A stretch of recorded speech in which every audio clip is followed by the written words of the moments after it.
All right, yeah, I'll throw in my piece here.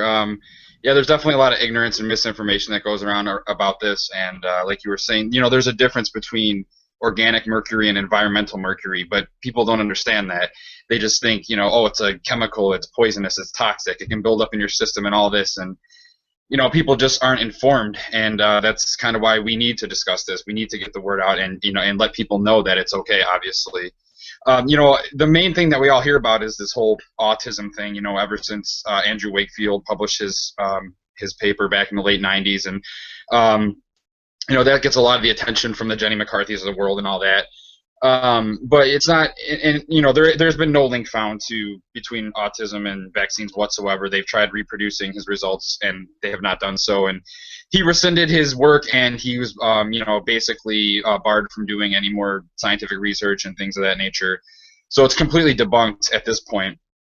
But there's other people out there who have other reasons for not vaccinating. Not that any of them are any better, but I think we tend to focus on this autism thing a lot, and that might throw people off because that's not the reason that they choose not to vaccinate. There's these sometimes they call themselves like crunchy moms. They're like the organic and all natural and all this stuff, and they don't want to they don't want to put quote unquote poison or toxins into their kids' bodies or what have you, because they think that modern medicine is poisonous and all this and unnecessary. You have there's people that say, oh, well, the reason these diseases are on the decline is because we're more hygienic. We wash our hands more. We have clean drinking water and all this stuff. And, there's people that think that it's a government conspiracy to try to control us. And, so there's people out there, like I said, none of these reasons are any better, but people cling on to these things just that they hear or whatever, or they hear things anecdotally. We had Rand Paul the other day saying, oh, well, I've heard stories of kids who, came down with mental illness after vaccinations, and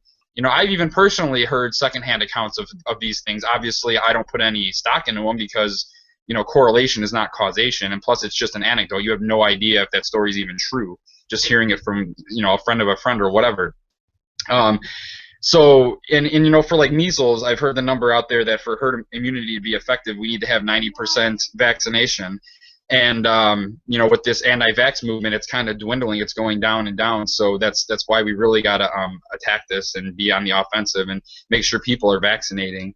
And everyone's looking at this Disney World incident as well. That's grabbing all the headlines. But this has kind of been ongoing for a while now, and in different areas, and for different reasons. It's not just it's not a partisan divide. It's not a political divide. It's not necessarily a religious divide. It's just people are anti-science, or they're ignorant, they're misinformed, and it doesn't really correlate necessarily to one thing or another. So you've got a broad spectrum of people here who are choosing not to vaccinate, and we really need to address this issue. Like in California, I saw a map where for some reason, like the richer areas, in the more well-off areas, were more likely to not be vaccinating. They had more vaccine exemptions for their kids in schools. And as you went down the coast to the more poorer areas and things of that nature, the vaccination rate went up. So it was like you had these, rich elites that were deciding not to vaccinate for whatever reason. So, basically, I can understand if people don't want to stick exactly to the vaccination schedule, or if they have concerns about the ingredients in vaccines and they want to look into that and make sure they're not putting anything bad into their kids' bodies. I can understand those concerns, but we need to, help people understand that there isn't anything really to be concerned about. And then also, we can understand, too, that there's different levels of disease. Something like measles or smallpox, which is eradicated, is different from like the chicken pox. But at the same time, we should be preventing any diseases that we can. They can cause sicknesses and hospitalizations, which cost our economy, and they cause suffering. We want to be able to prevent that. So even something like chicken pox, it may not usually be deadly, but if we can prevent it, we should. And I have people out there saying like, oh, we shouldn't be forced to give the chicken pox vaccine, or people arguing that because the chicken pox vaccine is being given now, that shingles cases are increasing, and that's when adults have the chickenpox virus that's latent in their system from when they were children and they had the infection or the disease, and then it pops up later in adulthood as shingles. And basically the idea is that if they're exposed to kids that have chickenpox, that'll kind of boost up their immunity and they won't get shingles.